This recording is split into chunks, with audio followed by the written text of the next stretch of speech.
हम लोग आज डिस्कस करेंगे कॉमनली ड्रगों की ओपीडी या वर्ड में हम लोग यूज करते हैं। वो सारे ड्रग्स जो आप लोग या तो ओपीडीज में या तो वर्ड वगैरह में बहुत कॉमनली देखेंगे, वही सारे हम लोग पढ़ेंगे। एंड इसके अलावा भी काफी कुछ ड्रग्स और है, बट हम लोग अपने प्रेजेंटेशन में जितना कवर हो सकेगा उतना कवर करेंगे। और बहुत बेसिक पॉइंट्स है, इसको देखिए, इसको देख लीजिएगा, उसके बाद फिर आगे अपना पढ़ाई करेगा वो देख लीजिए। तो जो सबसे पहला जो ड्रग है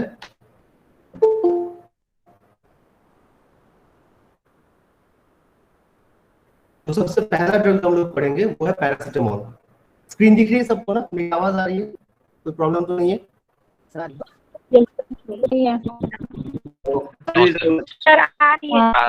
ओके, ठीक है। ओके, सो सबसे पहले ये दवाई आप लोगों ने ऑलरेडी बहुत सारी जगहों पे देखा होगा, नॉर्मल दवाई है पैरासिटामोल। ठीक है, सो पैरासिटामोल जब हम यूज करते हैं तो मेनली हम लोग पैरासिटामोल यूज किस लिए करते हैं? तो पैरासिटामोल जो काम होता है बिल्कुल से टेम्परेचर कम करने के लिए।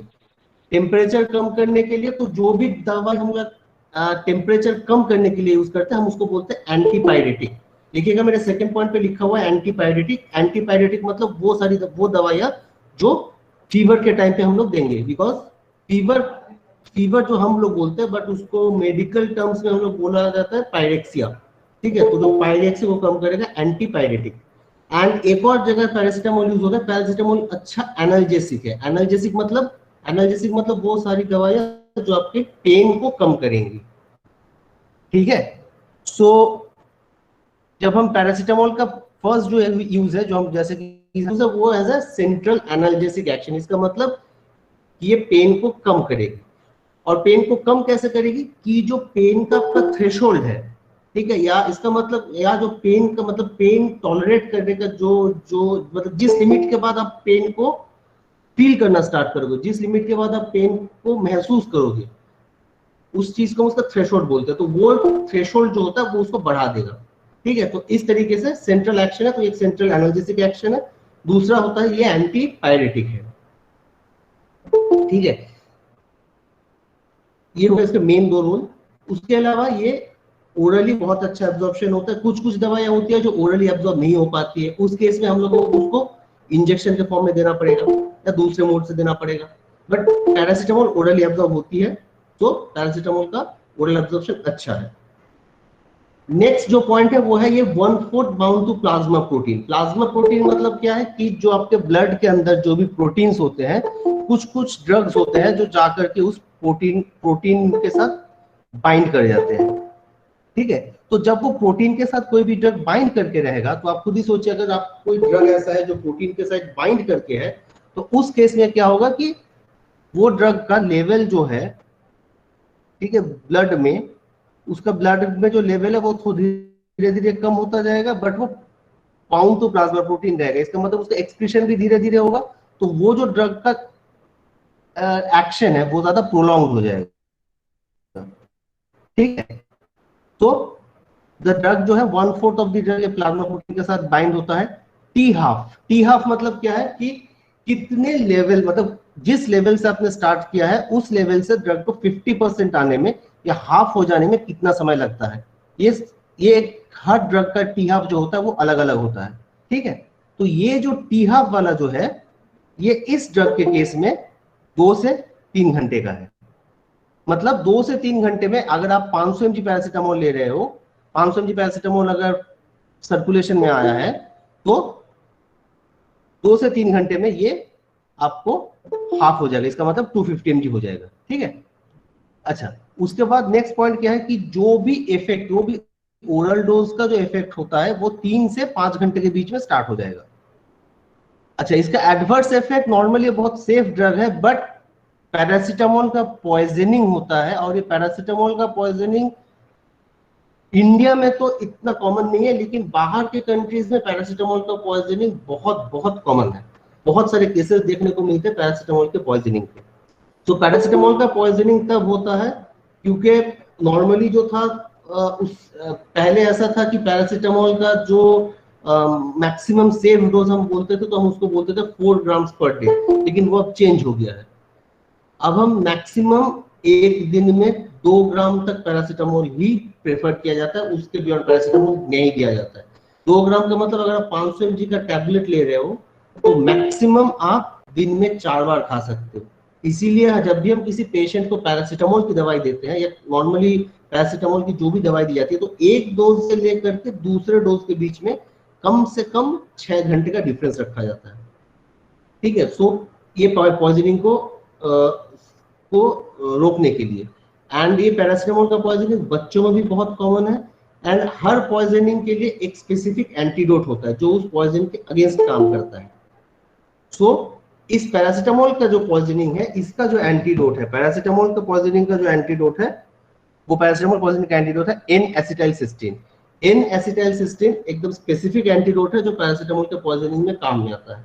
और पैरासीटामोल का जो ये N-एसिटाइलसिस्टीन एंटीडोट है, ये नॉर्मली आप बाहर के किसी भी कंट्री में देखोगे तो N-एसिटाइलसिस्टीन एकदम उसके जैसे एड्रेनालिन हमारे यहाँ पे अवेलेबल होता है ना नॉर्मल वार्ड वगैरह में, उसी तरीके से N-एसिटाइलसिस्टीन वहाँ के हर इमरजेंसी में अवेलेबल होता है। हमारे यहाँ पे अभी तक सारी इमरजेंसीज में N-एसिटाइलसिस्टीन अवेलेबल नहीं होता। अच्छा, नेक्स्ट हम इसको कहाँ कहाँ यूज कर सकते हैं? इसको हम फीवर में यूज कर सकते हैं, जैसे मैंने पहले ही बोला था, जैसे आप लोग भी बोले हो कि इसको एंटीपायरेटिक ड्रग है तो ऑब्वियसली आप फीवर में यूज कर सकते हैं। लेकिन जब हम फीवर में यूज करेंगे तो एक चीज बस हमको ध्यान में रखना है कि एक डोज से लेके दूसरे डोज के बीच में कम से कम 6 घंटे का डिफरेंस होना चाहिए। नेक्स्ट, आप इसको, मैंने पहले भी बोला था कि इसका एनाल्जेसिक एक्शन अच्छा है। एनाल्जेसिक एक्शन मतलब ये पेन को कम करता है, तो जो भी पेन कॉजिंग कंडीशंस है उसमें आप इसको दे सकते हो। एंड ये सेफ ड्रग है, जैसे पेन के लिए दूसरे जो ड्रग्स है जैसे डिक्लोफिनाक वगैरह हो गया तो वो रेनल डैमेज कराता है, रेनोटॉक्सिक ड्रग्स है, ठीक है, किडनी में इफेक्ट डालता है। तो ऐसे ड्रग्स को कोई पेशेंट को अगर पहले से किडनी की बीमारी हो, अगर किसी को रेनल फेलियर का पहले से पेशेंट हो, तो उस केस में आप वो सारी दवाई नहीं दे पाओगे, डिक्लोफिनाक वगैरह। तो आप क्या नेक्स्ट ऑल्टरनेटिव, अच्छा ऑल्टरनेटिव क्या है कि आप एज अ पैरासीटामोल यूज कर सकते हो as a analgesic. So headache के केस में हम लोग दे सकते हैं। अच्छा, माइग्रेन के केस में दे सकते हैं, लेकिन सीवियर माइग्रेन में पैरासीटामोल का कोई खास रोल नहीं है। माइल्ड माइग्रेन के केस में हम लोग यूज कर सकते हैं। और कोई भी ऐसा पेन जो मसल्स की वजह से हो रहा हो, इसीलिए जैसे मस्कुलोस्केलेटल पेन, मस्कुलोस्केलेटल पेन के केस में भी हम लोगों को पैरासीटामोल दिया जा सकता है। तो टू सम अप, अच्छी ड्रग है। कहाँ कहाँ यूज करेंगे? पेन की केस में यूज करेंगे, फीवर की केस में यूज करेंगे। टी हाफ 2 से 3 घंटा होता है, 3 से 5 घंटे में उसका इफेक्ट आते में टाइम लगता है। एंड जो इसका इंपॉर्टेंट एडवर्स इफेक्ट है वो आपको ध्यान रखना पड़ेगा कि इससे एक्यूट पैरासीटामोल की पॉइजनिंग हो सकती है। एंड उसका जो एंटीडोट है वो है N-एसिटाइलसिस्टीन। ये N-एसिटाइलसिस्टीन का नाम याद रखिएगा क्योंकि ये बहुत स्पेसिफिक एंटीडोट है। नेक्स्ट जो ड्रग हम लोग पढ़ेंगे वो है डिक्लोफेनाक। जो मैं आपको पहले बता रहा था कि डिक्लोफेनाक भी एक बहुत अच्छा एनाल्जेसिक है। एंटीपायरेटिक बुक्स में लिखा हुआ है, बट डिक्लोफेनाक का यूज एज एन एंटीपायरेटिक नहीं होता है। और डिक्लोफेनाक का एंटी इंफ्लेमेटरी भी कुछ रोल्स है, बट डिक्लोफेनाक का जो प्राइमरी रोल है या डिक्लोफेनाक का जो मेन काम है वो काम होता है एज एन एनाल्जेसिक। सो हमारे बॉडी में से प्रोस्टाग्लैंडिन का सिंथेसिस होता है। सो ये प्रोस्टाग्लैंडिन के सिंथेसिस की वजह से जो पेन में, जब किसी को पेन होता है तो वो पेन सेंसेशन फील होने के लिए प्रोस्टाग्लैंडिन, ये जो प्रोस्टाग्लैंडिन की वजह से इन्फ्लेमेशन हो जाएगा, इन्फ्लेमेशन की वजह से पेन आपको फील होगा। सो इस प्रोस्टाग्लैंडिन के सिंथेसिस को रोकता है डिक्लोफेनाक सोडियम, और प्रोस्टाग्लैंडिन के सिंथेसिस को रोकता है तो इसकी वजह से हम लोग इसको एंटी इंफ्लेमेटरी भी बोलते हैं, क्योंकि प्रोस्टाग्लैंडिन के सिंथेसिस से ही अल्टीमेटली इन्फ्लेमेशन जो है वो शुरू हो जाएगा। तो जो भी प्रोस्टाग्लैंडिन के सिंथेसिस को रोकेगा वो एंटी इंफ्लेमेटरी होगा। एनाल्जेसिक एक्शन तो बहुत अच्छा है, ओरल टैबलेट्स भी इसके आते हैं। सो इसका मतलब प्रिपरेशंस भी आते हैं, बट इसका ओरल एब्जॉर्प्शन अच्छा है, तो अगर कोई पेशेंट ओरली खा लेगा तो भी उसका अच्छा खासा इफेक्ट आएगा। जैसे उसका 1/4 ड्रग था plasma protein bound, diclofenac sodium के केस में ऑलमोस्ट 99% ऑफ द ड्रग जो है वो प्लाज्मा प्रोटीन बाउंड होता है। ठीक है, तो मतलब इसका जो ड्यूरेशन ऑफ एक्शन है वो काफी प्रोलॉन्ग है। इसका टी हाफ है पैरासिटामोल के केस में, जो टी हाफ, और इसका टी हाफ पैरासिटामोल का 2 से 3 घंटे का था, डिक्लोफेनाक सोडियम का जो टी हाफ है, मतलब जिस टाइम पे ये अपनी इनिशियल पहले कंसंट्रेशन से आधा हो जाएगा वो समय इसका 2 घंटे का है।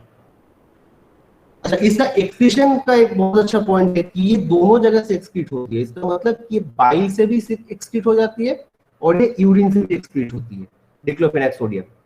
एडवर्स इफेक्ट जो होता है इसका वो क्या कराता है, ये लेकिन कभी कभी एपिगैस्ट्रिक क्योंकि क्या होता है कि जो प्रोस्टाग्लैंडिन जो बनता है ना हम लोगों के बॉडी में, तो प्रोस्टाग्लैंडिन जो होते हैं ये प्रोस्टाग्लैंडिन से स्टोमक के लेयर में एक न्यूक्लियस बनती है। ठीक है, जैसे स्टोमक से आपने मेरे ऐसा तो नहीं वॉल है वो HCl की वजह से इरोड हो जा रहा है या वॉल जो है वो डिस्ट्रॉय हो जा रहा है। तो नॉर्मल जैसे आप में मेरे में नॉर्मल केसेस में क्या होगा कि हम लोगों के स्टोमक में एक लेयर रहता है, म्यूकोसल लेयर रहता है। ये म्यूकोसल लेयर प्रोस्टाग्लैंडिन से बनता है। तो ये जो म्यूकोसल लेयर है ये लेयर हमको स्टोमक को एज प्रोटेक्शन के हिसाब से काम करती है। जैसे बहुत सारे पेशेंट्स में होता है, आप लोगों ने नाम सुना होगा पेप्टिक अल्सर या फिर गैस्ट्रिक अल्सर या डुओडेनल अल्सर बोलते हैं हम लोग, गैस्ट्रिक अल्सर बोलते हैं हम लोग, दोनों को मिला के पेप्टिक अल्सर बोलते हैं। सो पेप्टिक अल्सर जो है ये बहुत एक कॉमन बीमारी है, स्पेशली तब होता है पेशेंट्स को जब उसका एक मील से दूसरे मील के बीच का जो समय होता है वो बहुत ज्यादा होता है। ठीक है, सो ऐसे केसेस में तो उसमें क्या होता है कि जो स्टोमक का वॉल है वो धीरे इरोड होता रहता है। तो डिक्लोफेनाक की प्रोस्टाग्लैंडिन का सिंथेसिस को रोकेगा। अगर प्रोस्टाग्लैंडिन का सिंथेसिस रुका तो म्यूकोसा नहीं बनेगा, वो प्रोटेक्टिव लेयर नहीं बनेगा। अगर प्रोटेक्टिव लेयर नहीं बन रहा है तो स्टोमक का जो एपिथेलियम है, स्टोमक का जो लेयर है वो लेयर एक्सपोज हो जाएगा। जब वो लेयर एक्सपोज हो जाएगा तो स्टोमक में जो HCl जाएगा वो उस लेयर को इरोड करेगा। एंड इस कंडीशन का नाम होता है पेप्टिक, मतलब इस कंडीशन का नाम होता है गैस्ट्रिक अल्सर। ये डुओडेनम में भी होता है, स्टोमक में भी होता है, दोनों जगह हो सकता है। इसको हम लोग बोलते हैं peptic ulcer. Anyways, so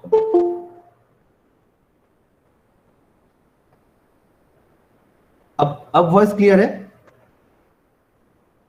yes sir. Yes sir, clear sir. Okay, yes sir, yes sir. Okay, so जो एडवर्स इफेक्ट है, मतलब जो रिएक्शन जो इसका जो एडवर्स इफेक्ट होता है वो क्या क्या होता है, ये गैस्ट्रिक पेन करा सकती है, नोजिया करा सकती है, हेडेक करा सकती है, डिजीज करा सकती है, रैशेस करा सकती है। एंड मैं ऑलरेडी बोल रहा था कि ये जो ड्रग है ये नेफ्रोटॉक्सिक होता है। नेफ्रोटॉक्सिक मतलब ये किडनी में इफेक्ट करेगा, बट ये उसका हाई डोजेज में होता है। तो एक चीज आप ध्यान रखना कि जो भी पेशेंट का अगर पहले से कोई किडनी की बीमारी है, अगर पेशेंट पहले से रेनल फेलियर का पेशेंट है तो डिक्लोफेनाक को हम लोग अवॉइड करते हैं। हम लोग डिक्लोफेनाक उस केस में नहीं देते हैं। बेटर ऑप्शन होता है आप पैरासिटामोल दे दो एज अ पेन किलर, या तो फिर ट्रामाडोल जैसे ड्रग्स होते हैं जो सेफ होता है। तो इसका याद रखने वाले 3-4 जो भी पॉइंट्स जो भी मैंने यहाँ पे रखा, ये बहुत शॉर्ट में दिया हुआ है, बहुत इंपॉर्टेंट पॉइंट्स दिए हुए हैं। आप लोग जब पढ़ोगे ऑब्वियसली तो थोड़ा डिटेल्स में पढ़ोगे, बट एक चीज इसका ध्यान रखना वो क्या है, ये प्रोस्टाग्लैंडिन के सिंथेसिस को इनहिबिट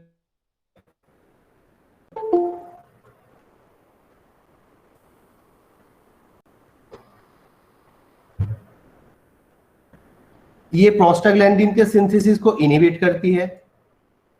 प्रोस्टाग्लैंडिन के सिंथेसिस को इनहिबिट करती है, तो प्रोस्टाग्लैंडिन के सिंथेसिस को इनहिबिट करने की वजह से पेप्टिक अल्सर होने के चांसेस रहते हैं। ये वाला पॉइंट एकदम ध्यान से याद रखना। दूसरा पॉइंट जो याद रखना वो पॉइंट ये है कि ये नेफ्रोटॉक्सिक ड्रग है। नेफ्रोटॉक्सिक ड्रग है ये, इसका मतलब कि किडनी का इफेक्ट होता है। ठीक है, नेक्स्ट जो पॉइंट हो जाएगा, इसके यूजेस हम कहां करते हैं।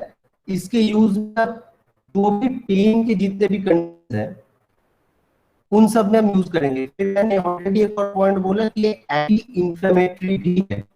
अगर कोई चीज एंटी इंफ्लेमेटरी है तो इसका मतलब इंफ्लेमेशन की वजह से जो भी पेन होगा उस केस में हम इसको दे सकते हैं।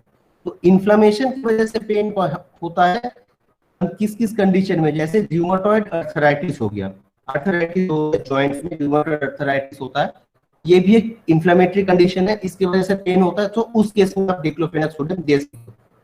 लेकिन मैं बार बार बोल रहा हूँ कि डिक्लोफेनाक सोडियम आप तभी दोगे जब पेशेंट का रेनल फंक्शन सही रहेगा। अगर रेनल फंक्शन सही नहीं रहा आप डिक्लोफेनाक सोडियम नहीं दोगे।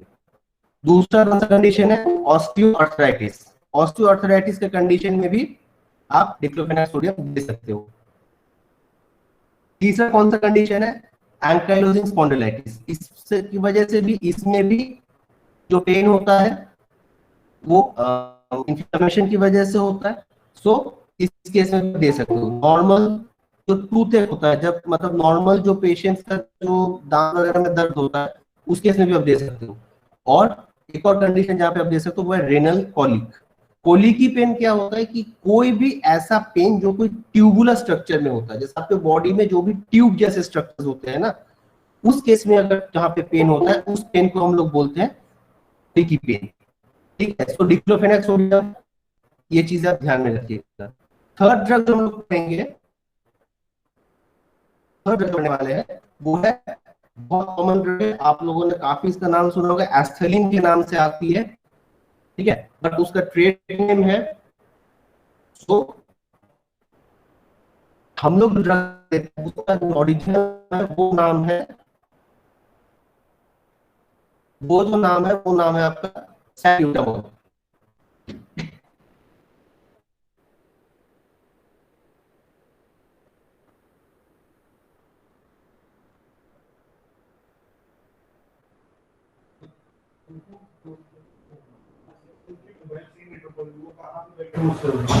यहाँ से कुछ नहीं था, वो क्लियर ना जरा पर खोले।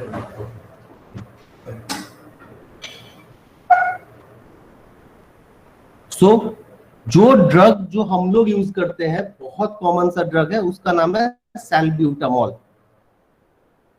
सैल्ब्यूटामॉल का जो एक और नाम से है एल्ब्यूटेरॉल, तो सैल्ब्यूटामॉल एल्ब्यूटेरॉल सेम ड्रग है।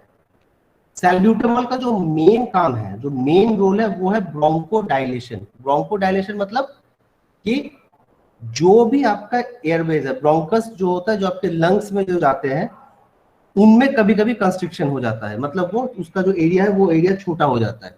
सो ब्रोंको डायलेशन हम उन पेशेंट्स का मतलब कराना पड़ता है ताकि वो सही से सांस ले पाए, राइट। जैसे अगर आपका ब्रोंकस जो है, अगर वो ब्रोंकस ही कंस्ट्रिक्टेड होगा तो फिर आप सांस कैसे ले पाओगे। तो उस कंस्ट्रिक्शन से बचने के लिए हम उसको ब्रोंको डायलेशन कराते हैं, कराना पड़ता है। तो ये जो सैल्ब्यूटामॉल ड्रग है ये एक ब्रोंको डायलेटर है। ठीक है, नंबर 1। तो ब्रोंको डायलेटर जो है, ये ब्रोंको डायलेशन कैसे करता है, जो भी हमारे ब्रोंकस है वहां पे बीटा 2 रिसेप्टर्स होते हैं।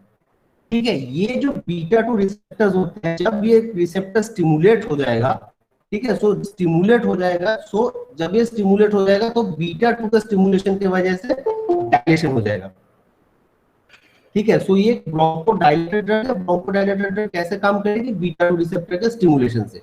एक इसका बहुत अच्छा पॉइंट है, ये वाला पॉइंट ध्यान में रखिएगा कि ये बीटा 2 के रिसेप्टर के लिए बहुत ही सिलेक्टिव है, बिकॉज हमारे बॉडी में बीटा 1 भी है, बीटा 2 भी है, बीटा 3 भी है।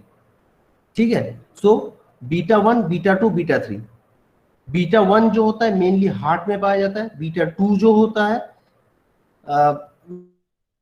मेनली जो भी पे यहाँ पे हम लोग करेंगे तो आप ब्रोंकस बोल सकते हैं, उसका अच्छा एग्जांपल। बीटा 3 पाया जाता है फैटी टिश्यूज में। अब आप देखो कि हमारे पास एक ग्रुप ऑफ ड्रग होता है जिसको हम लोग बोलते हैं बीटा, की बीटा रिसेप्टर को ब्लॉक कर देता है। तो अब अगर जनरल बीटा ब्लॉकर तो किसी भी बीटा, लेकिन इसमें देखिए, इसमें बहुत अच्छा दवाई क्या है कि ये बीटा 2 पे ही काम करेगा। इसका मतलब क्या है कि जहां बीटा से रहता है, कि आपके ब्रोंकस में वहीं पे ये काम कर रहा है, ये जाके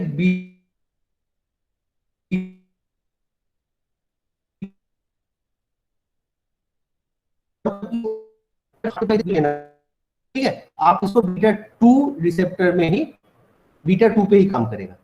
अच्छा, हम इसको देते कैसे हैं? आप लोगों ने देखा होगा कि जो भी पेशेंट्स होते हैं, जो पेशेंट्स अस्थमा के जो भी पेशेंट्स होते हैं, उनके पास एक पंप हम लोग बोलते हैं, जो डिवाइस होती है। सो उस पंप में क्या होता है कि वो एक प्रेशराइज मीटर डोज इनहेलर होता है, दैट इज पीएमडीआई। इसका मतलब क्या है कि वो एक, जैसे ही आप उसको प्रेस करोगे ना, तो प्रेशर से उसमें से ड्रग रिलीज हो जाएगा। और मीटर डोज का मतलब क्या है कि एक उसमें एक ऐसा ऊपर में से नॉब हो जाता है, उस नॉब से आप उसके डोज को एडजस्ट कर सकते हो। इसका मतलब ये कि आप जितना उसमें डोज दोगे या जितना आप उसके डोज को एडजस्ट करोगे, उतना ही दवा पेशेंट को मिलेगी, ठीक है। प्रेशराइज क्योंकि प्रेशर से जाएगा, मीटर डोज क्योंकि करके रख रहे हो, मेजर से जाना। तो प्रेशराइज मीटर डोज के हिसाब से एक हम लोग यूज करते हैं। अच्छा, और इसका बहुत अच्छा रोल क्या है कि इसका जो ब्रोंकोडायलेशन है ये 5 मिनट स्टार्ट हो जाता है, मतलब बहुत जल्दी काम करता है। इसका सुनने की बहुत वार्ड वगैरह में आप लोग डाउट ली जाती है कि पेशेंट को डोलिन और बुडेकॉर्ड से नेबुलाइजेशन करा दो, डोलिन बुडेकॉर्ड से नेबुलाइजेशन करा दो। डोलिन में क्या होता है? डोलिन में सैल्ब्यूटामॉल होता है। हम नेबुलाइजेशन क्यों बोलते हैं अगर पेशेंट को सांस में दिक्कत हो रहा है? क्योंकि 5 मिनट के अंदर ही सैल्ब्यूटामॉल का एक्शन स्टार्ट हो जाता है। इसका मतलब पेशेंट को 5 मिनट के अंदर ही पेशेंट को जो भी उसका सांस लेने में दिक्कत है उसमें उसको काफी आराम मिल जाता है। इसलिए ये वाला दवाई हम लोग बहुत प्रेफर करते हैं, अच्छी दवाई है एक्चुअली। और दो से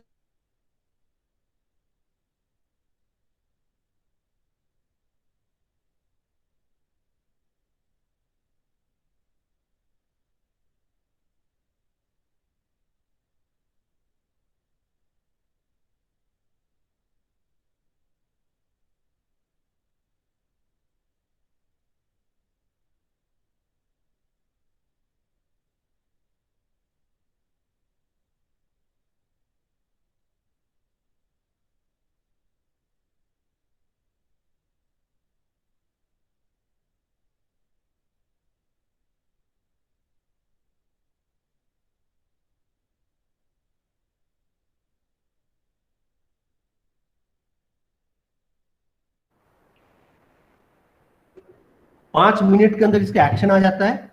एंड इसका बहुत बहुत इंपॉर्टेंट साइड इफेक्ट है मसल ट्रेमर। नेक्स्ट जो ड्रग हम लोग पढ़ेंगे वो है मेटफॉर्मिन। मेटफॉर्मिन भी बहुत कॉमन सी ड्रग है। मेटफॉर्मिन डायबिटीज में यूज की जाती है। सो आप लोग देखोगे कि ग्लाइकोमेट के नाम से आती है ये दवाई, ग्लाइकोमेट 500 के नाम से 500 mg की दवाई होती है। सो मेटफॉर्मिन डायबिटीज में यूज होने वाली एक बहुत अच्छी दवाई है। मेटफॉर्मिन के साथ साथ एक और दवाई आई थी, ये सब बाइगुआनाइड्स क्लास के ड्रग्स है। सो इसके साथ एक और दवाई आई थी, वो थी फेनफॉर्मिन। लेकिन फेनफॉर्मिन जो है, फेनफॉर्मिन हम लोगों ने, फेनफॉर्मिन जो है, फेनफॉर्मिन अब बैन हो चुका है क्योंकि फेनफॉर्मिन में एक बहुत डेंजरस साइड इफेक्ट होता था, उसको बोलते थे लैक्टिक एसिडोसिस। सो लैक्टिक एसिडोसिस बहुत डेंजरस साइड इफेक्ट है। तो उस लैक्टिक एसिडोसिस से में फेनफॉर्मिन का बहुत बड़ा रोल था, इसलिए फेनफॉर्मिन अब यूज नहीं होता, फेनफॉर्मिन बंद हो चुका है। जो दवाई इसकी बची हुई है वो है मेटफॉर्मिन। अच्छा, कोई भी एंटी डायबिटिक दवाई जब हम चलाते हैं, उस एंटी डायबिटिक दवाई का साइड इफेक्ट होता है हाइपोग्लाइसीमिया। हाइपोग्लाइसीमिया अभी आप खुद ही सोच सकते हो, अगर हम ऐसे कंडीशन में दे रहे हैं जिस पेशेंट को हाइपरग्लाइसीमिया इसका, या पेशेंट का ब्लड ग्लूकोज का लेवल ज्यादा है, तो ये दवाई क्या करेगी? ब्लड ग्लूकोज के लेवल को कम करेगी। अब कभी कभी कम करते करते नॉर्मल से भी कम हो जाती है, और ये बहुत डेंजरस साइड इफेक्ट होता है हाइपोग्लाइसीमिया। लेकिन मेटफॉर्मिन बहुत सेफ दवाई है इस मामले में, क्योंकि मेटफॉर्मिन से हाइपोग्लाइसेमिया बहुत रेयरली होता है। सल्फोनाइल यूरियाज होता है। इंसुलिन में जो लोग रहते हैं उनका तो बहुत स्ट्रिक्ट मॉनिटरिंग करते हैं, क्योंकि इंसुलिन से एकदम पेशेंट एकदम तो हाइपोग्लाइसेमिया में चला जाता है, ठीक है। एंड हाइपोग्लाइसेमिया से पेशेंट के डेथ होने के चांसेस बहुत ज्यादा होते हैं रैदर देन हाइपरग्लाइसेमिया से। मतलब अगर ऐसा कंडीशन हो कि हाइपरग्लाइसेमिया मतलब हाइपोग्लाइसेमिया बहुत ज्यादा डेंजरस कंडीशन है, अगर किसी भी क्लिनिशियन से बात करो, किसी डॉक्टर से बात करोगे, तो वो हाइपोग्लाइसेमिया से ज्यादा डरता है। सो मेटफॉर्मिन का जो एक बहुत एडवांटेज है वो है कि हाइपोग्लाइसेमिया से कम होता है। अच्छा, दूसरा क्या काम है इसके, अगर हम एक्शंस की बात करेंगे तो ये क्या कराएगा, हेपेटिक ग्लूकोनियोजेनेसिस और glucose output from the liver को ये घटाता है। ग्लूकोनियोजेनेसिस का मतलब क्या है कि नॉन कार्बोहाइड्रेट सोर्स से, जैसे कि कार्बोहाइड्रेट के जो भी सोर्स है जिनमें कार्बोहाइड्रेट होता है उससे ग्लूकोज बनता है बॉडी में। अच्छा, लेकिन सिर्फ कार्बोहाइड्रेट से ही ग्लूकोज नहीं बनता है, नॉन कार्बोहाइड्रेट हो जैसे प्रोटीन वगैरह से भी, लेकिन अल्टीमेटली ग्लूकोज बनता है। तो जो नॉन कार्बोहाइड्रेट सोर्स से जो ग्लूकोज बनता है उसको हम लोग बोलते हैं ग्लूकोनियोजेनेसिस। तो अगर कोई ग्लूकोनियोजेनेसिस को रोकेगा, मतलब बॉडी में ग्लूकोज का जो बनना है अगर वही धीरे धीरे कम हो जाएगा, तो ऑब्वियसली तो बॉडी में जो हाइपरग्लाइसेमिया, जो ज्यादा ग्लूकोज का जो लेवल था वो भी कम होता रहेगा, वो कम हो जाएगा खुद ब खुद। सो सबसे पहला पॉइंट क्या है कि ये हेपेटिक ग्लूकोनियोजेनेसिस को कम करेगा। अब जब हेपेटिक ग्लूकोनियोजेनेसिस कम हो जाएगा तो बॉडी में ग्लूकोज भी लीवर से आएगा, और अगर ये लीवर से ही ग्लूकोज आना को मैं रोक दूं तो ब्लड में ग्लूकोज का लेवल घट जाएगा। तो इसका प्राइमरी एक्शन क्या, हेपेटिक ग्लूकोनियोजेनेसिस को रोक दिया। दूसरा इसने किस चीज को रोका कि ग्लूकोज आउटपुट जो होगा लीवर से उसको रोक दिया। नेक्स्ट एक और इंपॉर्टेंट पॉइंट क्या है कि इंसुलिन मीडिएटेड ग्लूकोज अपटेक होता है, कि जो भी सेल्स वगैरह होता है वो भी अपने काम करने के लिए वो ग्लूकोज को अपटेक करता है। ठीक है, उसके पास रिसेप्टर्स होते हैं, उनसे वो ग्लूकोज को अपने सेल के अंदर लेता है। अब जब वो ग्लूकोज को अपने सेल के अंदर लेगा तो ब्लड में ग्लूकोज का क्या काम होगा, ब्लड में ग्लूकोज फिर कम हो जाएगा। समझ में आ रहा है ना? किसी को अगर डाउट हो तो मुझे मैसेज कर देना, मैं फिर दोबारा इसको रिप्लाई करूंगा। क्या हो रहा है कि बॉडी में जो सेल्स है वो सेल ग्लूकोज को अंदर ले रही है, तो जब सेल के अंदर ग्लूकोज चली जाएगी तो ब्लड में ग्लूकोज का लेवल कम हो जाएगा। तो ये जो सेल के अंदर ग्लूकोज जाती है ना, ये काम इंसुलिन करता है।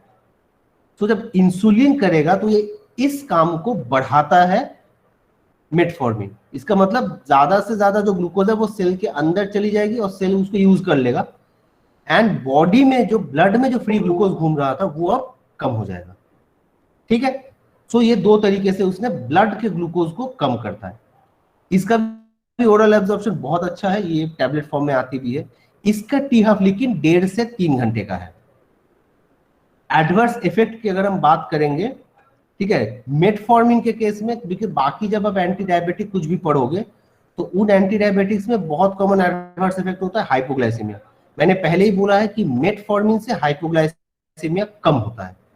सो मेटफॉर्मिन से हाइपोग्लाइसेमिया कम होता है, बट इसका जो एडवर्स इफेक्ट है वो एडवर्स इफेक्ट है एब्डोमिनल पेन कराता है, ये एनोरेक्सिया कराता है। एनोरेक्सिया मतलब है कि खाने का जो मन होता है उसको कम कर देना।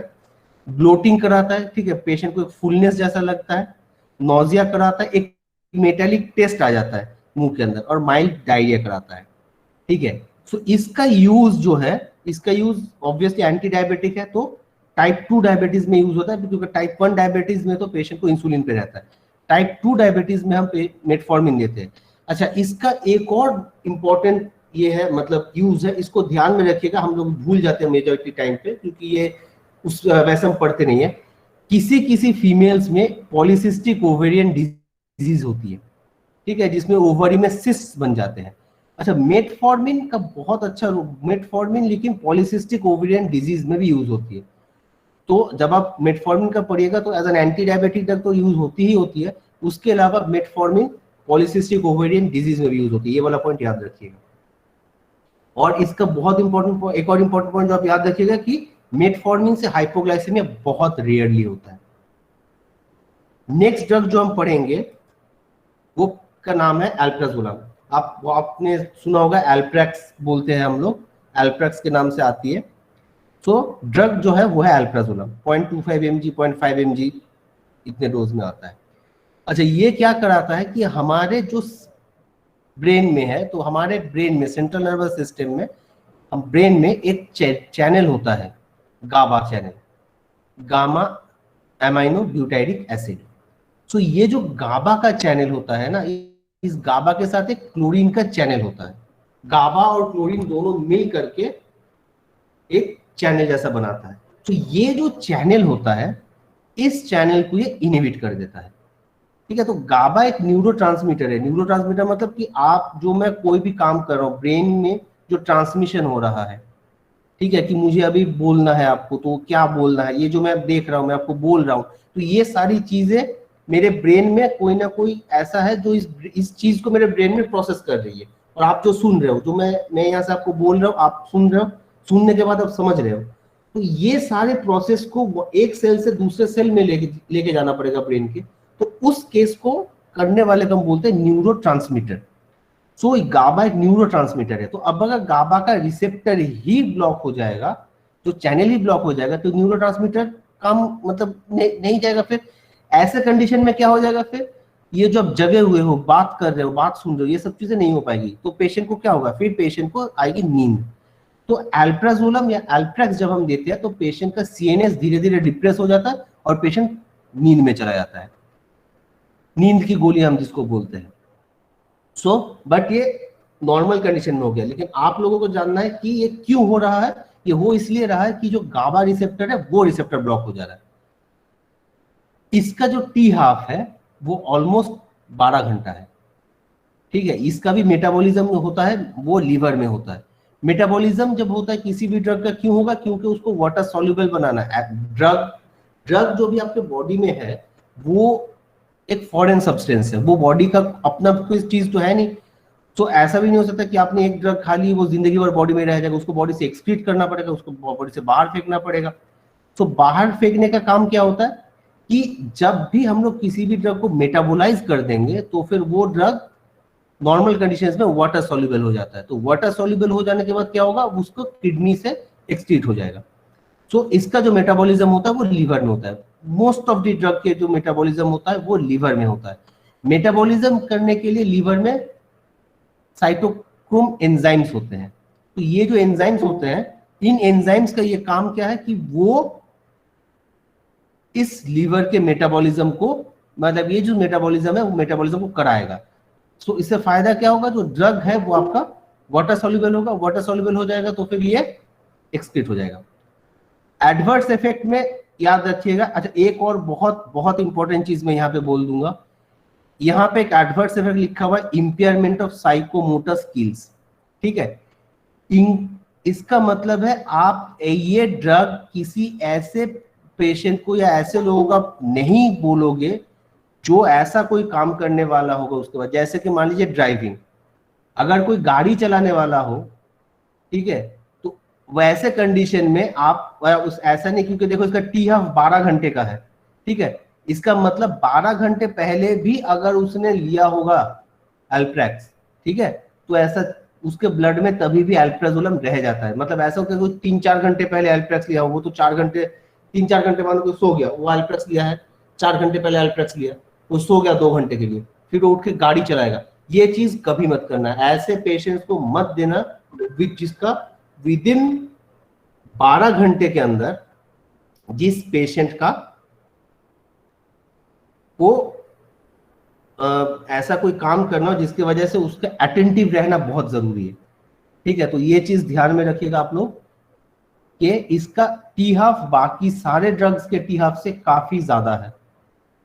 सो एडवर्स इफेक्ट में जब हम बात करेंगे वही सारे एडवर्स इफेक्ट होंगे जो कि सीएनएस के कम होने की वजह से होती है, जैसे कि डिजीनेस, वर्टिगो हो सकता है पेशेंट को, एटेक्सिया हो सकता है, पेशेंट को स्लीप वॉकिंग हो सकता है। कभी कभी बहुत सारे पेशेंट्स ऐसे होते हैं एल्प्राजोलम लेने के बाद नींद में चलना जिसको बोलते हैं स्लीप वॉकिंग।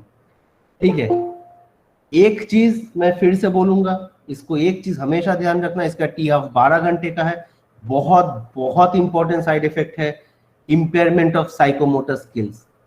इसका मतलब है ऐसा कोई काम पेशेंट नहीं करेगा जिसमें उसको अटेंशन देने की जरूरत है, जैसे कि ड्राइविंग। यूज हम कहां कहां करेंगे इसको, हम लोग स्लीप इंड्यूसिंग के हिसाब से यूज कर सकते हैं, that is hypnotic drug use कर सकते हैं। दूसरा क्या वहां पे हम यूज कर सकते हैं, कभी कभी बहुत सारे पेशेंट को एंजाइटी होती है, ठीक है, उस एंजाइटी से भी एंटी एंजाइटी ड्रग भी है, एल्प्राजोलम एक एंटी एंजाइटी ड्रग भी अच्छी है। नेक्स्ट ड्रग जो हम पढ़ेंगे उस ड्रग का नाम है सोडियम वैल्पोरेट। सोडियम वैल्पोरेट एक ऐसा ड्रग है जिसका जो बहुत सारे उसके एक्शंस है, ठीक है। और आप अगर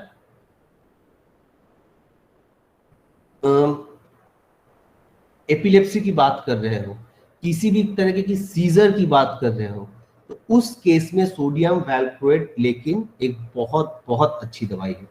इनफैक्ट बहुत सारे फीवर्स का, बहुत ही सारे सीजर का, बिकॉज सीजर के बहुत सारे टाइप्स होते हैं, एंड बहुत सारे सीजर्स के जो टाइप्स होते हैं उन ऑलमोस्ट बहुत सारों में हम लोग sodium valproate he drug of choice है, मतलब सोडियम वैल्प्रोएट ही सबसे अच्छी ड्रग मानी जाती है, क्योंकि इसका 2-3 मैकेनिज्म है। सबसे पहला मैकेनिज्म क्या है कि ये सोडियम चैनल को जो इनएक्टिवेशन है उसको ये बढ़ाता रहता है। सीजर में क्या होता है, पेशेंट को जब झटके आते हैं, जब सीजर होता है तो पेशेंट को क्या होता है कि उसका ब्रेन बार बार स्टिमुलेट होता रहता है। तो बार बार जब स्टिमुलेट हो जाता है ना ब्रेन, तो उसके वजह से उसको सीजर आने लगते हैं। ये स्टिमुलेट कैसे होता है, स्टिमुलेट होता है सोडियम चैनल से। तो ये इस चैनल को ही अगर मैं इनएक्टिवेट कर दूं, अगर मैं इस चैनल को ही ब्लॉक कर दूंगा, तो फिर उस केस में क्या होगा कि इसका जो सीजर का जो है वो धीरे धीरे घटता रहेगा। ठीक है, नेक्स्ट क्या है, weak attenuation calcium. Next point क्या है कि ये जो कैल्शियम का चैनल है उसको भी ब्लॉक कर देता है। ठीक है, और तीसरा क्या है, गाबा। ठीक, गाबा के रिलीज को बढ़ा देगा, इनहेंस कर देगा। और गाबा अल्टीमेटली क्या करेगा, गाबा एक इनहिबिटरी न्यूरोट्रांसमीटर, सो इनहिबिटरी न्यूरोट्रांसमीटर बढ़ेगा तो फिर पेशेंट का जो है वो धीरे धीरे घटता रहेगा। इसका ओरल एब्जॉर्प्शन बहुत अच्छा है, इसका टी हाफ 10 से 15 घंटे का है। इसका एडवर्स इफेक्ट की जब हम बात करेंगे तो 2-3 चीजें इसमें ध्यान रखना कि पेशेंट को एलोपेशिया हो सकता है, इसका मतलब उसके सर के बाल जा सकते हैं। और एक और इसका बहुत important adverse effect, weight gain, patient का वेट बढ़ जाता है सोडियम वैल्प्रोएट लेने के बाद। तो ये दोनों इंपॉर्टेंट एडवर्स इफेक्ट है, ध्यान में रखिएगा। बाकी उसके अलावा anorexia, vomiting, loose motion, sorry इसमें मेशन टाइप किया हुआ है, लूज मोशन होगा, हार्टबर्न, ये सब चीज सारी चीजें वेट होगा मतलब हो सकती है। अच्छा, नोजिया एंड वॉमिटिंग जब हम लिखते हैं तो हम बहुत सारे ड्रग्स का साइड इफेक्ट ऐसे नोजिया एंड वॉमिटिंग लिख देते हैं, लेकिन कुछ कुछ ड्रग्स है जिसके केस में vomiting is a very important side effect. सारे ड्रग्स का साइड इफेक्ट नोजिया और वॉमिटिंग नहीं हो सकते। जैसे सोडियम वैल्प्रोएट के केस में वॉमिटिंग एक इंपॉर्टेंट साइड इफेक्ट है, इसीलिए यहाँ पे लिखा हुआ है। उसके अलावा एलोपेशिया, वेट गेन, ये दोनों याद रखिएगा। मैंने पहले ही बोला कि सीजर का ड्रग ऑफ चॉइस ही है सोडियम वैल्प्रोएट। ठीक है, चाहे अब वो जीटीसीएस, इसका मतलब जनरलाइज्ड टोनिक क्लोनिक सीजर, या एब्सेंट सीजर। एब्सेंट सीजर में क्या होता है कि पेशेंट में कोई इसमें झटके आते नहीं है, लेकिन वो बीच में उसको सीजर आ जाता है और पता भी नहीं चलता। इसको डायग्नोज कर पाना बहुत मुश्किल होता है। कभी कभी ऐसा होता है कि पेशेंट 2-3 सेकेंड, 1 मिनट 2 मिनट के लिए दीवार की तरफ देखता रहेगा और उसको पता भी नहीं चलेगा उसके ब्रेन में सीजर आ चुका रहेगा, और 2 मिनट के बाद वो अचानक से उसको होश में आता है। हमको ऐसा लगता है कि जो भी स्कूल में ये बच्चों में बहुत ज्यादा कॉमन है, तो क्या लगता है कि बच्चा सुन नहीं रहा है, लेकिन ऐसा नहीं है, बच्चा सुन नहीं रहा है ऐसा नहीं होता, बच्चे को सीजर आ चुका है एंड ये पता भी नहीं चलता है। इसीलिए क्या होता है कि टीचर लोग इस चीज के लिए बहुत अच्छा है कि टीचर को ये पता रहता है, क्योंकि वो देख पाता है कि बच्चा सुन नहीं रहा है, बच्चा बार बार नहीं सुन रहा है, तो उस केस में फिर उसका एक बार ब्रेन का इलेक्ट्रोएन्सेफेलोग्राम करा लेना, क्योंकि ऐसा हो सकता है कि वो बच्चा सुन नहीं रहा है, ऐसा नहीं है, वो सीजर में चला जा रहा है और उसको पता भी नहीं चल रहा है। हार्डली 2-3 मिनट का एपिसोड होता है, बट उसको याद नहीं रहता है कि उस 2-3 मिनट उसके साथ वो सीजर में था। एब्सेंट सीजर, उसका ड्रग है सोडियम वैल्प्रोएट। अच्छा, मेनिया में भी यूज होता है, बाइपोलर इलनेस में भी यूज होता है। एनोरेक्सिया मतलब क्या होता है कि पेशेंट का जो खाने का जो इच्छा होती है पेशेंट की, वो पेशेंट का कम हो जाता है। इस कंडीशन को हम लोग बोलते हैं एनोरेक्सिया। एसिटालोप्राम, एसिटालोप्राम क्या है, एसिटालोप्राम एक SSRI बोलते हैं हम लोग, selective serotonin reuptake inhibitor. Welcome बेटा। Selective serotonin reuptake inhibitor.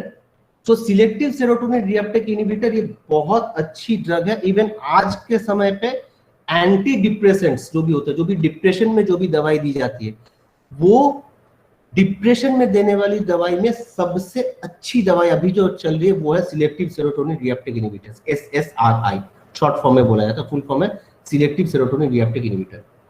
ठीक है, फर्स्ट लाइन ड्रग है जो डिप्रेशन में यूज होता है। एक्टिव इसका दूसरा ड्रग है वो है सिटालोप्राम। ये सिटालोप्राम का ही एक दूसरी वैरायटी है, दूसरा एनांशियोमेरा, दूसरा कंपाउंड है जो सिटालोप्राम से ही बना है, इसका नाम है एस सिटालोप्राम। सिटालोप्राम में प्रॉब्लम क्या है, देखिए मैं नीचे लिखा हूं, सिटालोप्राम से क्यूटी प्रोलॉन्गेशन हो जाता है। जब भी हम ईसीजी करते हैं ना पेशेंट का, तो उसमें 4 वेव्स होते हैं, पी, क्यू, आर और एस। ठीक है, P, Q, R, S, and उसके बाद एक और वेव होता है जो होता है टी वेव। ठीक है, तो ये जो क्यू से लेकर के टी के बीच में जो गैप होता है, इसको हम लोग बोलते हैं क्यूटी इंटरवल। तो ये क्यू वेव से लेकर के टी वेव तक का ये जो इंटरवल होता है, इसको ये बढ़ा देगा। अब जैसे इसको बढ़ा देगा तो प्रॉब्लम क्या हो जाएगी कि ये अगर ये क्यूटी इंटरवल से प्रोलॉन्ग होता रहा तो ऐसा चांसेस है कि पेशेंट एरिथमिया में चला जाएगा। ठीक है, तो ये एक बहुत मेजर साइड इफेक्ट है सिटालोप्राम के साथ, लेकिन एस सिटालोप्राम में ये चीज नहीं होती है। तो एस सिटालोप्राम हम लोग क्यों पढ़ रहे हैं, क्यों फायदा क्या एस सिटालोप्राम से? एस सिटालोप्राम का फायदा यही है कि इससे क्यूटी प्रोलॉन्गेशन नहीं होगा, इसका मतलब ये सेफ ड्रग है। ठीक है, फर्स्ट लाइन ड्रग है डिप्रेशन में। एडवर्स इफेक्ट में क्या होगा? Nausea, nervousness, restlessness, insomnia, anorexia, dyskinesia. इसमें से 2 चीज आप हमेशा प्लीज याद रखिएगा, एस सिटालोप्राम से इंसोम्निया होता है, एस सिटालोप्राम से डिस्काइनेसिया होता है। डिस्काइनेसिया मतलब वो मतलब जो भी मूवमेंट होता है, जो मेरे बॉडी के जो काइनेटिक मूवमेंट होता है, जैसे मैं हाथ मेरा मूव कर रहा है, मेरे पैर मूव कर रहे हैं, ये जो मूवमेंट होता है ये कोऑर्डिनेटेड मूवमेंट होता है ना। जो अगर मुझे यहाँ से बैठे, अगर मुझे ग्लास उठाना है, मेरा फोन उठाना है, तो मेरा हाथ मेरे फोन तक जाएगा, फिर वो फोन उठाएगा, मैं उस फोन को देखूंगा, राइट। ये कोऑर्डिनेटेड मूवमेंट है। लेकिन कभी कभी ऐसा हो जाता है कि ये मूवमेंट कोऑर्डिनेट नहीं हो पाता है। ठीक है, मतलब मेरा हाथ फोन तक नहीं पहुंच पा रहा है, या तो मेरा हाथ फोन से क्रॉस करके आगे चला गया, मैं फोन पकड़ नहीं पा रहा हूँ, ये सब मूवमेंट हम बोलते हैं डिस्काइनेसिया। ठीक है, सो इससे की वजह से डिस्काइनेसिया हो सकता है और इंसोम्निया हो सकता है, मतलब पेशेंट को इंसोम्निया मतलब पेशेंट को नींद नहीं आना। ठीक है, तो ये दोनों इसका बहुत इंपॉर्टेंट एडवर्स इफेक्ट है। एक और एडवर्स इफेक्ट प्लीज ध्यान रखिएगा, इसकी वजह से सेरोटोनिन सिंड्रोम हो सकता है। अगर आप कोई ऐसा ड्रग ले रहे हैं जो पहले से ही सेरोटोनिन के लेवल को बढ़ा रहा है, और ये जो रीअपटेक की वजह से सेरोटोनिन का लेवल कम हो जाएगा, कम हो जाता है, तो एस सिटालोप्राम क्या करता है, इस रीअपटेक को रोकता है। इसका मतलब कि ये भी सेरोटोनिन के लेवल को बढ़ा रहा है, और कोई ऐसा ड्रग जो भी सेरोटोनिन लेवल को बढ़ा रहा है, अगर हम दोनों ड्रग को एक साथ दे दोगे तो पेशेंट के बॉडी में सेरोटोनिन का लेवल बहुत ज्यादा बढ़ जाएगा, एंड उस कंडीशन को हम बोलते हैं सेरोटोनिन सिंड्रोम। एक बहुत डेंजरस कंडीशन है, तो प्लीज ध्यान रखना कि सेरोटोनिन सिंड्रोम एक बहुत डिस्टिंक्टिव साइड इफेक्ट है इसकी वजह से। ठीक है, पहला मैंने क्या बोला कि एक एंटी डिप्रेसेंट है, मतलब अगर हम यूज की बात करेंगे तो फर्स्ट यूज इसका डिप्रेशन में है, कोई इसमें डाउट नहीं है। लेकिन उसके अलावा भी कभी कभी जो भी लेडीज होती है जिनको मेनोपॉज आ चुका रहता है, मेनोपॉज आने के बाद हार्मोनल चेंजेस होते हैं बॉडी में।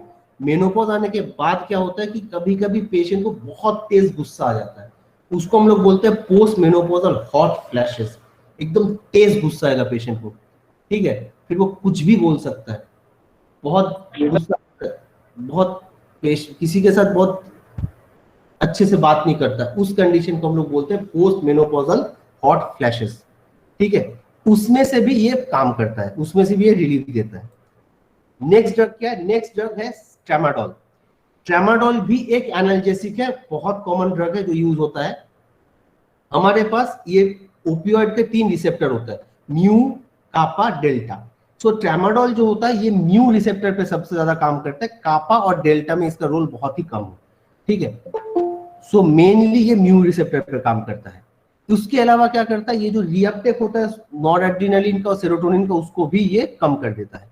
टीहा 5 से 6 घंटे का होता है। एडवर्स इफेक्ट में प्लीज ध्यान में रखना, एक जो पॉइंट मैंने वहां पे लिखा हुआ है, लोअरिंग ऑफ सीजर थ्रेशोल्ड। मतलब अगर कोई एपिलेप्टिक पेशेंट है तो ऐसे पेशेंट को आप ट्रेमाडोल नहीं दोगे, क्योंकि चांसेस है कि उसका सीजर का जो थ्रेशोल्ड है वो घट जाएगा, पेशेंट चला जाएगा सीजर में। ठीक है, तो ट्रेमाडोल जब आप देखोगे तो प्लीज पेशेंट से उसका सीजर की हिस्ट्री जरूर पूछ लेना, ये इसका बहुत बहुत इंपॉर्टेंट साइड इफेक्ट है।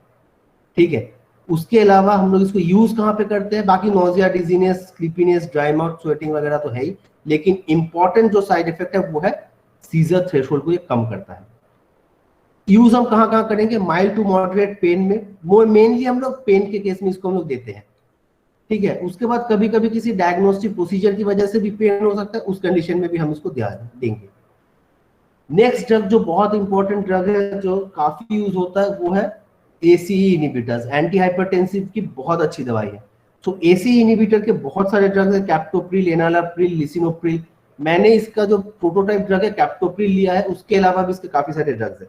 तो दो रिसेप्टर्स होते हैं आपके पास, एंजियोटेंसिन 1, एंजियोटेंसिन 2।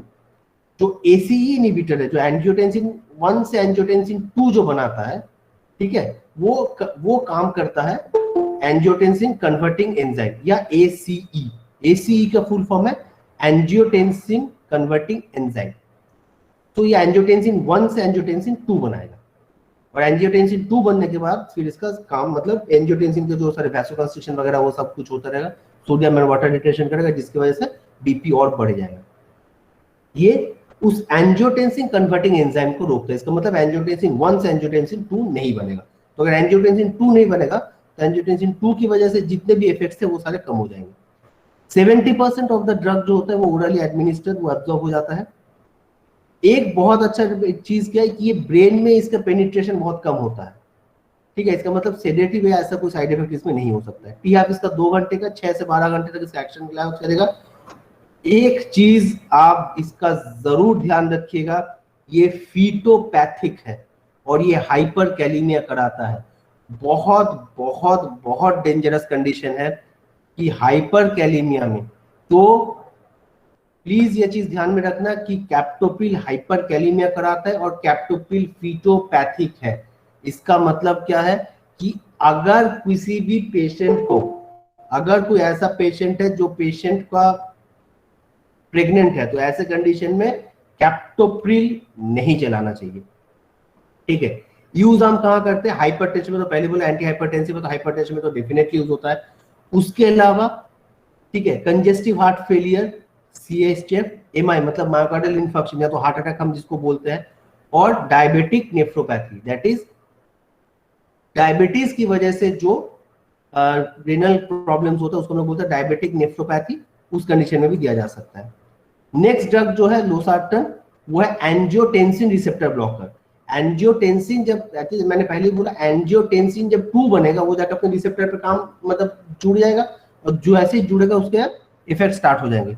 सो एंजियोटेंसिन के रिसेप्टर को हम ब्लॉक कर सकते हैं। तो उसका एंजियोटेंसिन रिसेप्टर ब्लॉकर कौन है, लोसार्टन, टेलमिसार्टन, ये सारे के सारे एंजियोटेंसिन रिसेप्टर ब्लॉकर है। इसका ओरल बायोअवेलेबिलिटी सिर्फ 30% है due to first pass metabolism. First pass metabolism में क्या होता है कि इससे पहले कि ड्रग ब्लड में जाए उससे पहले ही ड्रग मेटाबोलाइज होकर के एक्सक्रीट हो जाती है, और ये first pass metabolism mainly liver में होता है।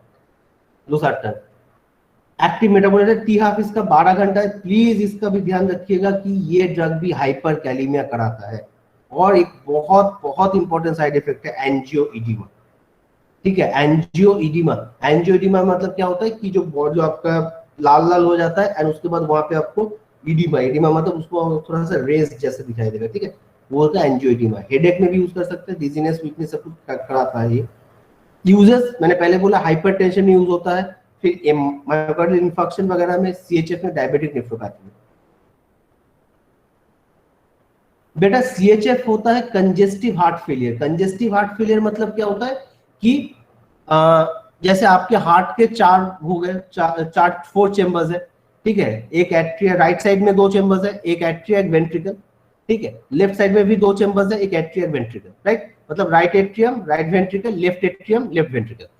सो पेशेंट का CHF में क्या होता है, जो ब्लड जब फ्लो करेगा तो सबसे पहले राइट एट्रियम से राइट वेंट्रिकल से बस, हाँ राइट एट्रियम से फिर वो लेफ्ट की तरफ चला जाएगा, लेफ्ट एट्रियम से लेफ्ट वेंट्रिकल से वो सिस्टेमिक सर्कुलेशन में चला जाएगा।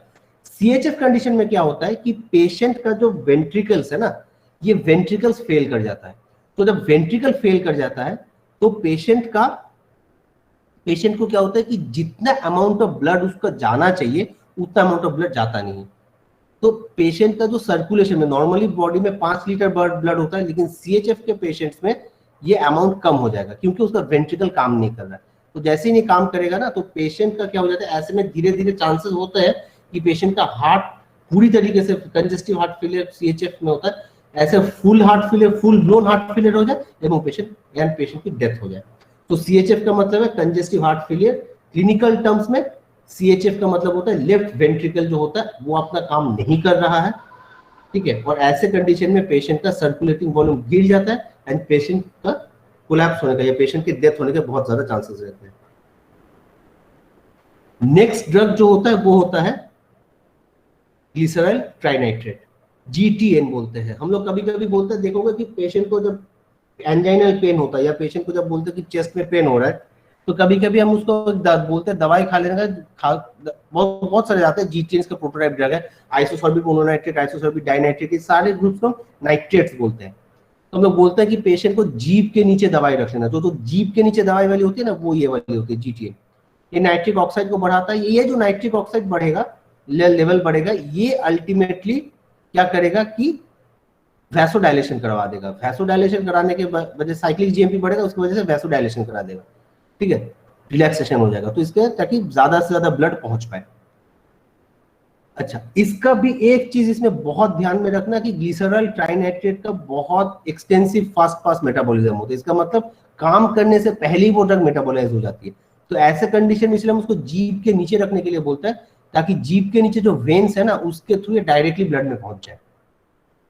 अगर आप कोई पेशेंट ओरली खा लेगा तो ब्लड में पहुंचने से पहले ही उसकी जो दवाई है वो डिस्ट्रॉय हो जाएगी।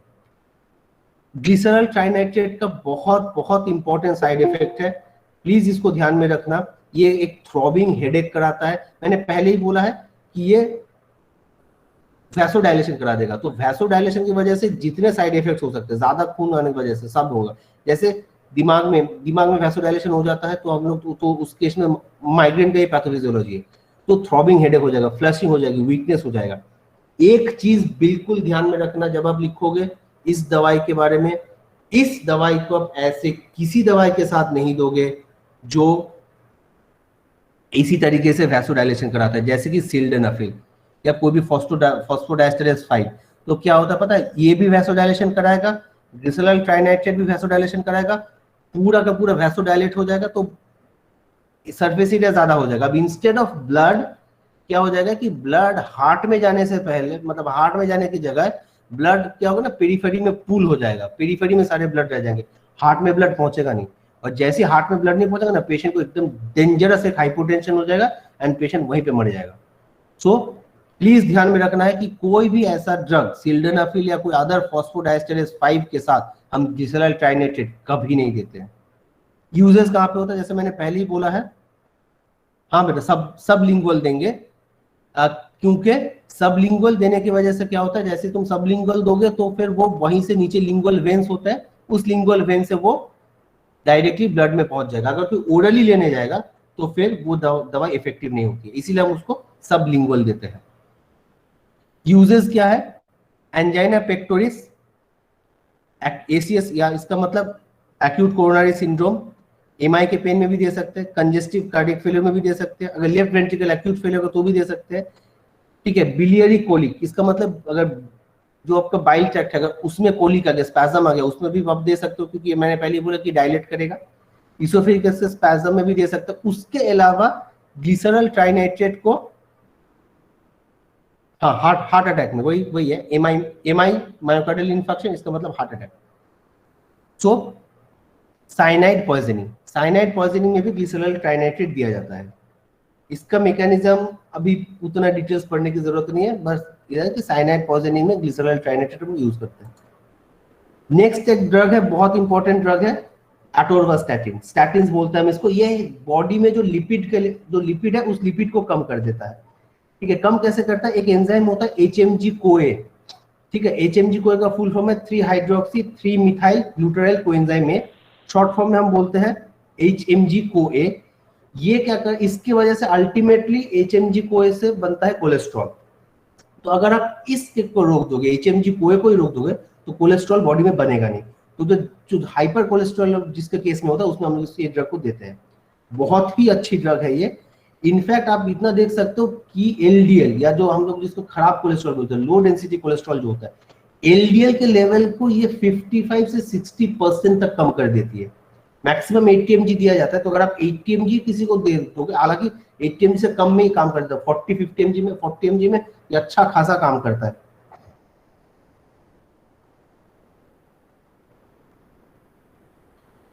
बेटा ग्लिसरल ट्राइनाइट्रेट वाला जो ड्रग है, इसको तुम हाइपरटेंशन में हम लोग नहीं देते हैं, ठीक है, क्योंकि ग्लिसरल ट्राइनाइट्रेट के साइड इफेक्ट्स भी है बहुत सारे, ठीक है।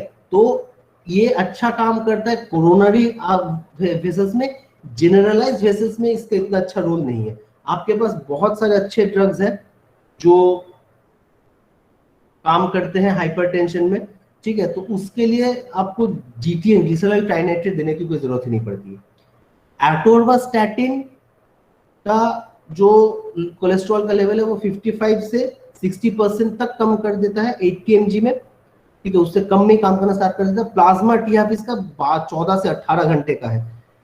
एडवर्स इफेक्ट में गैस्ट्रोइंटेस्टाइनल एडवर्स इफेक्ट होता है, बट एक चीज है इससे की वजह से पेशेंट को रैशेस होते हैं, ये वाला थोड़ा ध्यान में रखना, इसकी वजह से पेशेंट को रैशेस हो सकते हैं। अच्छा, फिर मैंने ऑलरेडी बोला है कि कोई भी ऐसा कंडीशन जिसमें बॉडी में लिपिड का जो लेवल है वो बढ़ जाएगा, जैसे कि कोई भी कंडीशन, अगर लिपिड का लोड ज्यादा बढ़ जाता है, पेशेंट ज्यादा मोटापे से परेशान है, तो इसको आप यूज कर सकते हो।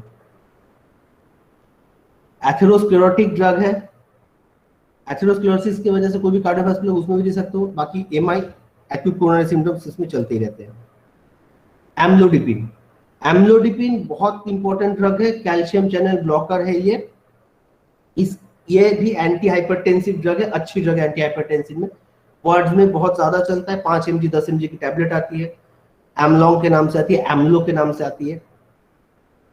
सो इसका जो होता है, इसका ओरल एब्जॉर्प्शन स्लो हो जाता है, बट इसका देखना टी हाफ बहुत लंबा है, 35 to 45 आवर्स, पेशेंट को अच्छा खासा ये एंटी हाइपरटेंसिव का काम कर देता है, 35 से 45 घंटे तक इसका टी हाफ रह जाता है, तो पेशेंट को दिन में एक बार देने से ही काम चल जाता है एम्लोडिपिन का।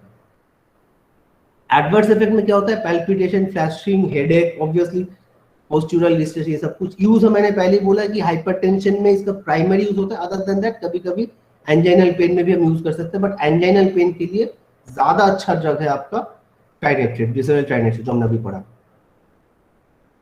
नेक्स्ट जो ड्रग आपने बहुत सुना होगा, लैसिक्स। लैसिक्स, तो लैसिक्स कुछ नहीं, लैसिक्स ये फुरोसेमाइड, लैसिक्स के इंजेक्शन के नाम पे आती है। ये लैसिक्स जो होता है ये काम किस पे करता है, फुरोसेमाइड ये काम करता है आपको लूप ऑफ हेनले में, लूप ऑफ हेनले में काम करता है, और जो डायूरेसिस होती है, दैट इज ज्यादा से ज्यादा यूरिन का प्रोडक्शन, वो इस ज्यादा से ज्यादा यूरिन के प्रोडक्शन को बढ़ाती है, ठीक है। तो बॉडी में जहां पे भी वाटर का कलेक्शन हो जाता है ना, उससे वाटर का कलेक्शन कम हो जाता है, इसीलिए इसका ईडीमा में बहुत अच्छा रोल है। इसको हम लोग बोलते हैं हाई सीलिंग डायूरेटिक्स, इसका मतलब कि इसका लेवल जो है इसका काम करने का हाई एफिकेसी डायूरेटिक है ये, हाई एफिकेसी डायूरेटिक है ये, जिसका मतलब ये काफी इफेक्टिव डायूरेटिक है। इसका मतलब ये देने से ईडीमा अच्छा खासा कम हो जाता है। 2 से 3 घंटे में ओरल एब्जॉर्प्शन होता है, बायोअवेलेबिलिटी अबाउट 60% का होता है। इसके साइड इफेक्ट में 3 जो पहले के पॉइंट है, इन तीनों पॉइंट, 4 पॉइंट जो है, इन चारों पॉइंट को प्लीज ध्यान में रखना, क्योंकि चारों के चारों ही बहुत बहुत इंपॉर्टेंट साइड इफेक्ट है, ठीक है। Hypokalaemia, acute saline depletion, dialysis hyponatraemia और हाइपोकैल्सीमिया। यूजेस मैंने पहले ही बोला, किसी भी तरीके का ईडीमा में इसको आप यूज कर सकते हो, चाहे वो इवन पल्मोनरी ईडीमा, सेरिब्रल ईडीमा में तक लैसिक्स की दवाई चलती है। हाइपरटेंशन में एक टाइम पे लैसिक्स चलती थी, इवन अभी भी बहुत सारे सीएचसी पीएचसी में लैसिक्स दे दिया जाता है, बट हाइपरटेंशन को कम करने के लिए हमारे पास अभी बहुत अच्छी दवाइयां हैं। हमको लैसिक्स चला के, जब मैंने ऊपर लिखा हाइपोकैलेमिया होता है, सलीन डिप्रेशन हो जाता है, डायल्यूशन हाइपोनेट्रीमिया हो जाता है, इतने साइड इफेक्ट लेने की कोई जरूरत नहीं है, अभी हमारे पास अच्छे अच्छे एंटी हाइपरटेंसिव है। नेक्स्ट ड्रग जो पढ़ेंगे वो है थायराइड, ये भी एक डायबिटिक है, वो काम कर रहा था थिक एसेंडिंग लूप पे, ये काम करता है सोडियम क्लोराइड सिम्पोर्ट पे, मतलब बस अलग अलग जगह पे काम करना करेगा, ये भी डायबिटिस ही कराएगा। इसका भी ओरल एब्जॉर्प्शन अच्छा होता है, इसका भी ड्यूरेशन ऑफ एक्शन 6 से 12 घंटे का, टीएफ इसका 3 से 4 घंटे का होता है। यूजेस में हाइपरटेंशन, ईडीमा, हाइपरकैल्सियूरिया, इन सब जगह पे आप यूज कर सकते हो। एडवर्स इफेक्ट में बेटा एक चीज ध्यान में रखना कि बाकी ऑलमोस्ट साइड इफेक्ट उसके साथ सेम ही है, हाइपोकैलेमिया, लेकिन दो साइड इफेक्ट एकदम कैरेक्टरिस्टिक साइड इफेक्ट है थायराइड का, वो है हाइपर यूरिसीमिया। इसका मतलब है कि ब्लड में यूरिक एसिड के लेवल को बढ़ा देना, और हाइपर कैल्सीमिया, इसका मतलब यूरिक एसिड के लेवल, मतलब अगर कोई गाउट वगैरह का पेशेंट है जिसके यूरिक एसिड के लेवल ऑलरेडी बढ़ा हुआ है, ऐसे लोगों में आप थायराइड्स नहीं दोगे। नेक्स्ट, आपने काफी सुना होगा, कहीं पे भी किसी को भी पेन होने लगता है तो हम लोग बोलते हैं, सॉरी ब्लीडिंग होने लगती है तो हम लोग बोलते हैं ट्रानेक्सा लगा दो, ट्रानेक्सा लगा दो। ट्रानेक्सा कुछ नहीं, ये ट्रानेक्सा है ट्रानेक्सेमिक एसिड, ट्रानेक्सा के नाम से आती है, 500 mg की आती है, ठीक है। ये इंजेक्टेबल फॉर्म में आती है। ये फिब्रिनोलाइटिक ड्रग है, मतलब जो फिब्रिन लाइसिस जो करा देगा, इसका मतलब फिब्रिन को जो तोड़ देता है, इसे फिब्रिन तोड़ने की वजह से क्लॉट टूट जाता है, उसकी वजह से ब्लीडिंग स्टार्ट होने लगता है, तो वो इस चीज को रोकता है, ठीक है। क्लॉट की मैंने लास्ट में रिजोल्यूशन ऑफ क्लॉट, इस क्लॉट को होने से रोकेगा। एडवर्स इफेक्ट में क्या है, नोजिया, डायरिया। एक चीज ध्यान में रखना, ट्रांसएक्सेमिक एसिड लगाने के बाद पेशेंट का जो वेन्स होता है ना, उसमें थ्रोम्बोफ्लेबाइटिस, उसमें इन्फ्लेमेशन हो सकता है ट्रानेक्सा लगाने के बाद। यूज कोई भी ब्लीडिंग की कंडीशन में हम एक्चुअली इसको यूज करते हैं, ठीक है। कोई भी ब्लीडिंग, अब चाहे वो फिब्रिनोलाइसिस की वजह से हो, सर्जरी की भी ब्लीड हो, इवन टॉन्सिलेक्टोमी की भी ब्लीड हो, कभी रिकरेंट एपिस्टेक्सिस, इसका मतलब है नाक से बार बार खून आते रहना, उन सब जगहों पे हम इसको यूज करेंगे। नेक्स्ट, ओमेज के नाम से आती है, ऑलमोस्ट सारी जगह दिख जाएंगे, हर प्रेस्क्रिप्शन में दिख जाएंगे। ओमेप्राजोल, पेंटोप्राजोल, लैंसोप्राजोल, इन सब को हम लोग बोलते हैं प्रोटॉन पंप इनहिबिटर। पेंटोप, मैंने एक एग्जांपल ओमेज दिया है, बाकी अब और बहुत सारे ड्रग्स है, पेंटोप है, लिसोप्राजोल, आप सबको देख सकते हो। सो ये भी एक प्रोटॉन पंप इनहिबिटर है। ये क्या करता है, सोडियम पोटेशियम एक पंप होता है, बस उसको रोक देता है। उसको रोकने की वजह से जो H+ बने या जो एसिड बनेगा वो कम हो जाएगा।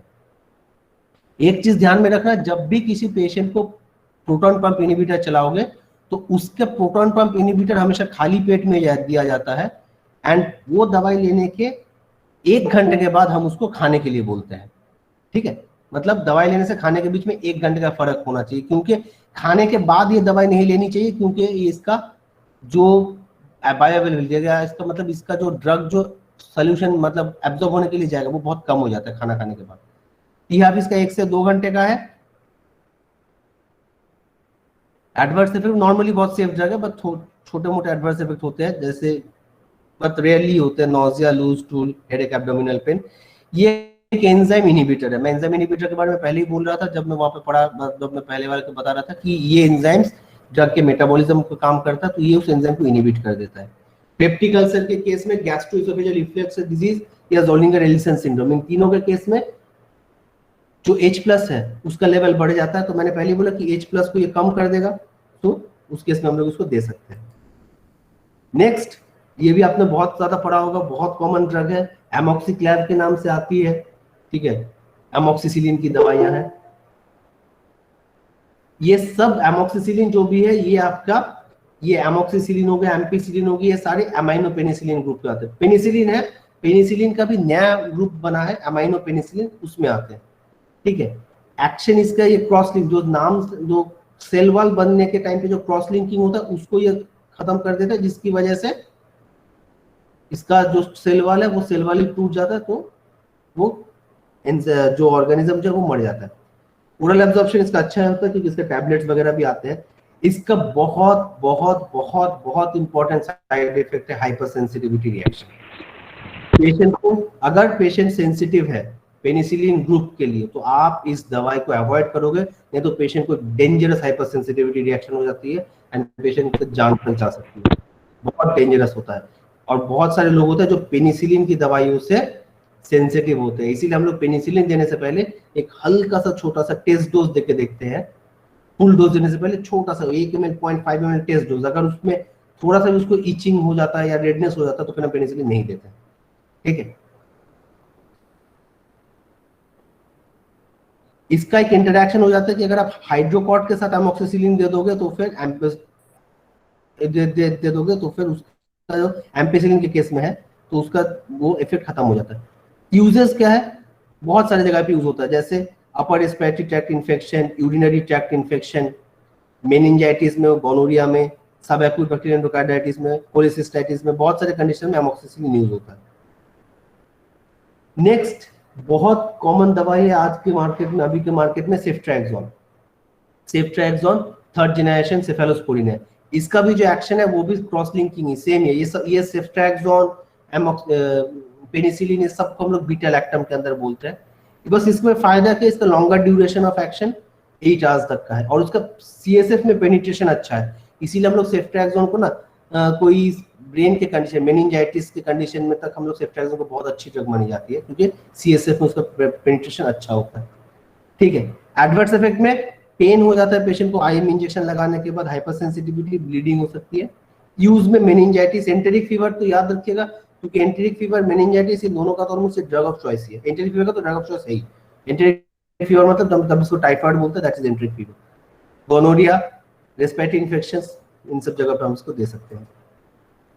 नेक्स्ट, ये भी आप लोगों ने काफी नाम सुना होगा, एंटी फंगल ड्रग है फ्लुकोनाजोल।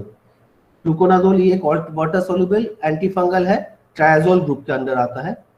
94% ओरल एब्जॉर्ब होता है। देखिए टी हाफ 25 to 30 आवर्स है। याद रखने वाला पॉइंट ये है कि इसके एडवर्स इफेक्ट में वॉमिटिंग, एब्डोमिनल पेन और रैश, ये 3 चीजें याद रखिएगा क्योंकि ये 3 चीजें इसका बहुत कॉमन साइड, मतलब बहुत कैरेक्टरिस्टिक साइड इफेक्ट है, वॉमिटिंग, एब्डोमिनल पेन और रैश। उसके अलावा नोजिया, हेडेक है। कोई भी ऐसा कंडीशन जो फंगस की वजह से हो रहा है, जैसे vaginal candidiasis, oropharyngeal candidiasis, taenia वाले इन्फेक्शंस, पिट्रियासिस वर्सिकुलर, ये सारे फंगल इन्फेक्शन है। इवन इस हद तक कि मेनिंजाइटिस भी फंगल तक हो सकती है। उस केस में हम लोग फ्लुकोनाजोल को यूज करते हैं। फ्लुकोनाजोल के क्रीम्स भी आते हैं, फ्लुकोनाजोल के टैबलेट्स भी आते हैं। एसाइक्लोविर एक एंटी वायरल ड्रग है। हमने 2 एंटीबायोटिक पढ़े हैं, एक हमने जो पढ़ा फ्लुकोनाजोल, वो हम लोगों का, वो हमारा एंटी फंगल है और ये एंटी वायरल है, मतलब वायरस रिलेटेड किसी भी इन्फेक्शन आप इसको दे सकते हो।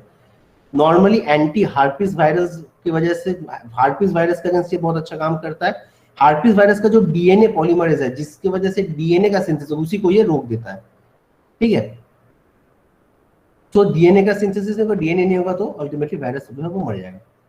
प्लाज्मा टीआरपी इसका 2 से 3 घंटे का है। एडवर्स इफेक्ट में एक बर्निंग सेंसेशन होती है, इसका स्टिंगिंग या चुभने जैसा, जलने जैसा सेंसेशन होता है। हेडेक हो सकता है, नोजिया हो सकता है, मलाइज मतलब कि बुखार जैसा लगना, रैशेस और स्वेटिंग। यूज क्या होता है, जेनिटल हार्पिस सिंप्लेक्स में। हार्पिस, कोई भी जो हार्पिस वायरस की वजह से जहां जहां प्रॉब्लम हो, मतलब जो भी बीमारी होगी, उसमें हम इसको यूज कर सकते हैं।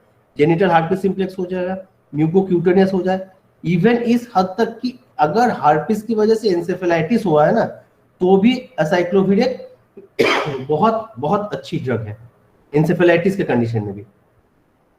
हार्पिस जोस्टर भी आप इसको कभी कभी दे सकते हैं। नेक्स्ट एक ड्रग है फेबुक्सोस्टैट। फेबुक्सोस्टैट जो होता है, इसको हम लोग यूज करते हैं in case of chronic gout, तो या हाइपरयूरेसिमिया के केस में। ये भी ज़ैंथिन ऑक्सीडेज से अल्टीमेटली यूरिक एसिड बनता है। तो ये ज़ैंथिन ऑक्सीडेज एंजाइम को अगर हम ब्लॉक कर देंगे तो यूरिक एसिड नहीं बनेगा। तो ये एक नॉन प्यूरिन, ये वाला लाइन, पहला वाला लाइन याद रखिएगा, एक non purine xanthine oxidase inhibitor है। बिकॉज बाकी जो ऑक्सीडेज इनहिबिटर है वो सारे प्यूरिन होता है, ये नॉन प्यूरिन है। ठीक है। और ये नया आया है मार्केट में। अच्छा ओरल एब्जॉर्प्शन है, टी हाफ इसका 6 घंटे का है। लेकिन एकदम इंपॉर्टेंट बात, फेबुक्सोस्टैट कराने से, देने से पहले पेशेंट का लीवर फंक्शन जरूर देख ले। फेबुक्सोस्टैट लीवर को डैमेज करता है। अगर किसी पेशेंट का लीवर पहले से डैमेज हो तो आप उस पेशेंट को फेबुक्सोस्टैट नहीं देंगे। एडवर्स इफेक्ट में लीवर डैमेज बहुत बहुत इंपॉर्टेंट है। Diarrhoea, nausea, headache. यूज हम, मैंने पहले बोला, क्रोनिक गाउट में या हाइपरयूरेसिमिया, यूरिक एसिड का लेवल बढ़ जाएगा, ऐसे किसी कंडीशन में आप इसको दे सकते हो। ठीक है। चलो बेटा, यही थे, ये वो सारे दवाइयां थे जो बहुत कॉमनली यूज होती है। इसके अलावा भी और भी सारी दवाइयां हैं। ठीक है, उनको भी पढ़ लेना और जो जो इंपॉर्टेंट साइड इफेक्ट्स है उनको एक बार जरूर देख लेना। Thank you. Thank you. Sir.